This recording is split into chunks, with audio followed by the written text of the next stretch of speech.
What's up, guys? This is Hitch Good, your favorite all-American freedom-loving gamer, and today we're going to be diving into another tips and tricks video for Battlefield 4. Now, this past week we came out with one that really focused on utilizing your mini-map at all times, or as often as possible without taking too much attention away from the battle that's right in front of you.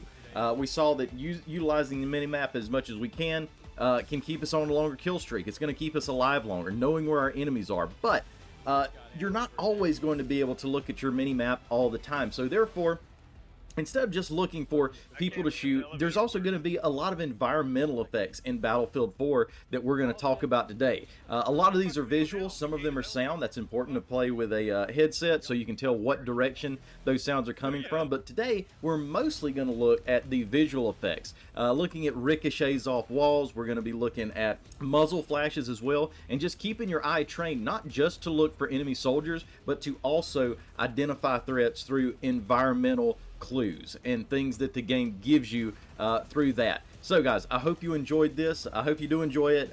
Leave a like and subscribe. Comment down below some of your favorite tactics of what you like doing Battlefield 4. And if you subscribed any, especially this last week, of course, thank you to all my subscribers. We finally pushed it past the 1,000 subscriber mark. I am elated that after like 3 or 4 years we've finally gotten monetized. So we may be posting a few more videos here and there, but if you want to see more like this, like and subscribe. But let's jump into the first clip. Alright, so let's go ahead with the first clip. As you can see, we are here on the Gulf of Oman. Definitely not my favorite map, but still not that terrible.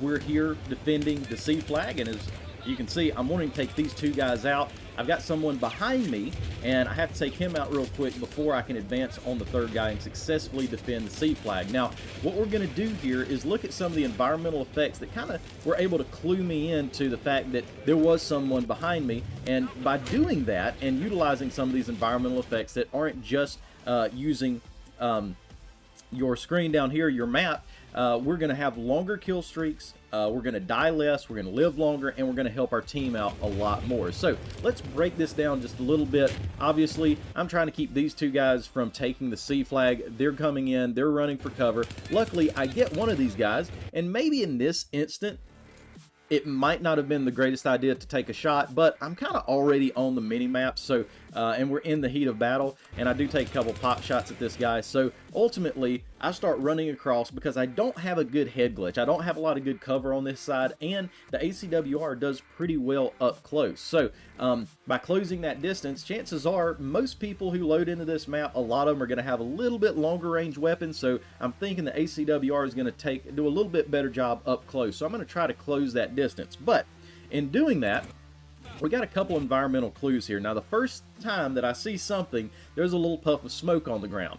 And that's really hard to kind of zone in and say, oh, that's an environmental clue. But if we advance it just a little bit more, I got a little bit more information. All right, I'm obviously being shot at. And at this point, I can already hear some of the bullets whizzing by. I can hear ricochets. He's getting closer. And so obviously I'm being shot at, but I don't know from where yet. And I'm being caught out in the open.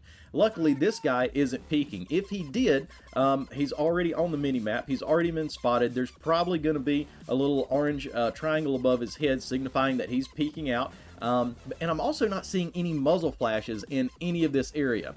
Now, one good thing about taking this mini-map size and blowing it up and making it larger is you can kind of see it in your peripheral vision a little bit, so my eyes don't have to move very far to be able to see what's going on. And like I said, even in your peripheral, I can kind of tell there is somebody directly behind me.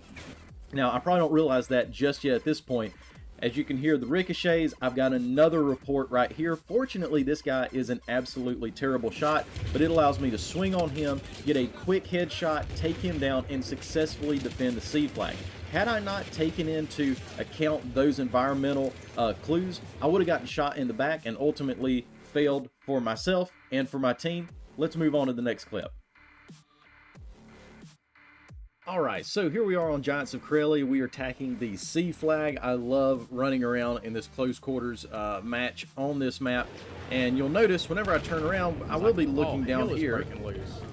And by the time I start moving forward, I've already seen there's another little red orange dot right here. Now, I don't know if he's on the top or the bottom. That looks like it could be a little bit faded out, a little bit transparent. For those of you who don't know, if it is transparent or completely transparent, well, he's on a different level than you. But with this, as I go out into this hallway, I'm automatically looking left because I'm paying attention to my mini-map.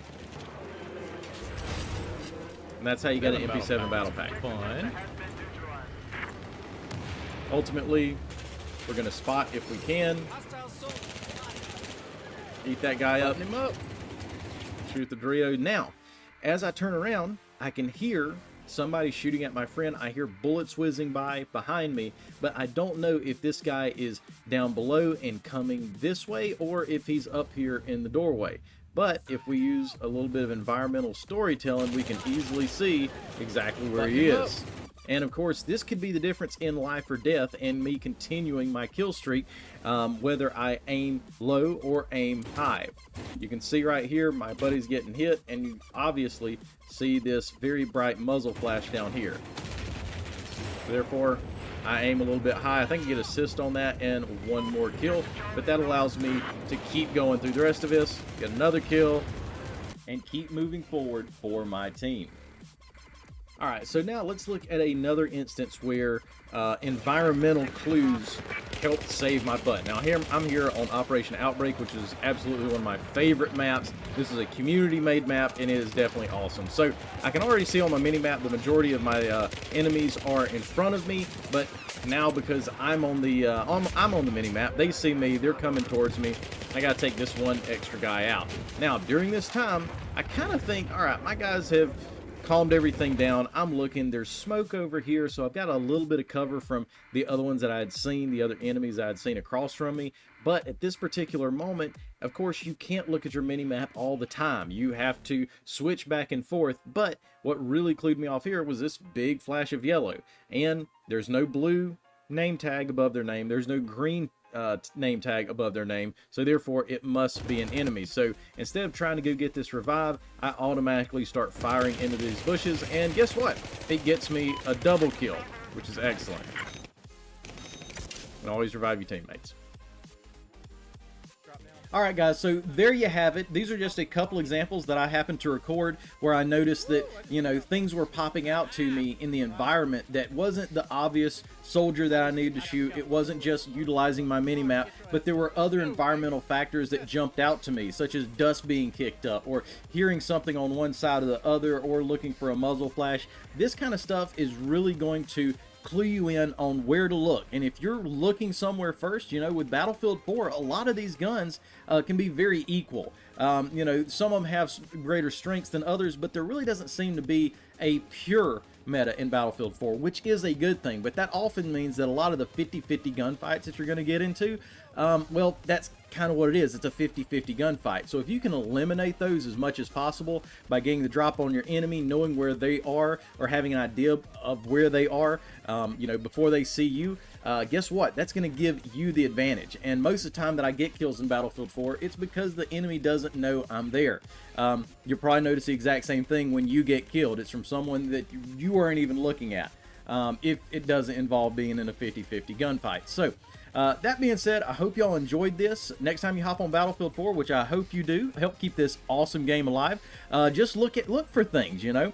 If you got your headphones on, that definitely helps a whole lot to help keep you immersed. And when you're immersed in the gameplay, little things like what I just showed you are going to stick out more often. But anyways, guys, thank y'all so much for taking time to click on this video. We are on our new journey as being newly monetized YouTube channel. So I definitely appreciate everyone that has liked and subscribed so far. But if you haven't subscribed, definitely do so. Haven't liked the video just yet, go ahead and do that. And leave a comment down below telling me what kind of tips and tricks you would like to see next. But other than that, y'all have a blessed day. Hit you good out.